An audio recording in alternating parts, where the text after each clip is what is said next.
मैत्रिणींनो, मी आज तुम्हाला ह्या 6 mm मोत्यापासून एक असं फूल तयार करायला शिकवणार आहे.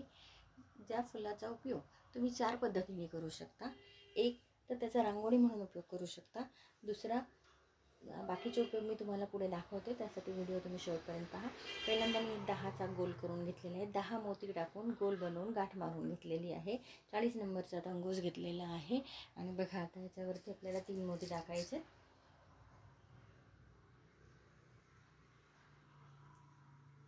तुम्ही हीच वस्तू गिफ्ट पर्पजसाठी सुद्धा वापरू शकता. बघा 3 मोत्यातून घेतलेल्या, परत अपोजिट साईडने सून काढून परत 3 मोती टाकायचे.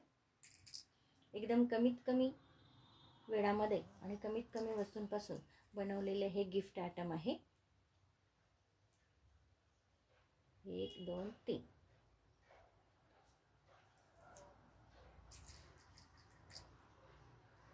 तुम्ही घरच्या वापरासाठी ही वस्तू बनवू शकता किंवा गिफ्ट म्हणून पण याचा उपयोग करू शकता. 4 पद्धतीने मी असं म्हणते की हे फूल तयार झाल्यानंतर याची जर रचना केली, मांडणी केली, तर तुम्ही त्याचं रांगोळी म्हणून वापर करू शकता. पहिला उपयोग हे बघा, आता हे आपल्याला 5 स्टार पूर्ण होत आहे. दुसरा उपयोग, यालाच तुम्ही जर किचनची रिंग अडकवली, बघा याच्यामध्येच मी रिंग घेतलेली किचनची, मी त्याच्यामध्ये डायरेक्टली अडकवत आहे. हे बघा,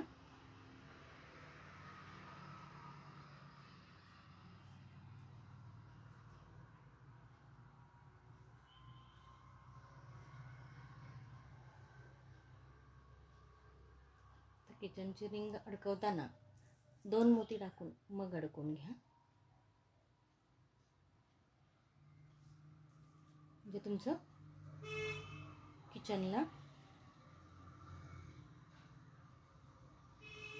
तर हेच किचन तुम्ही चावीसाठी यूज करू शकता, गाडीच्या चावीसाठी यूज करू शकता, घराच्या किचनसाठी यूज करू शकता, कीसाठी घराच्या, किंवा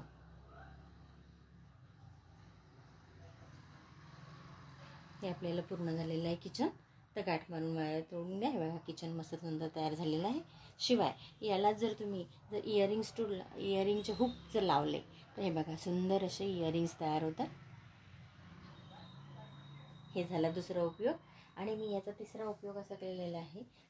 तिसरा म्हणजे चौथा उपयोग, मी ही घरी बॅग बनवलेली आहे जीन्सच्या, ओल्ड जीन्सपासून. तर त्याला मी हे बघा हे असं लावलेलं आहे.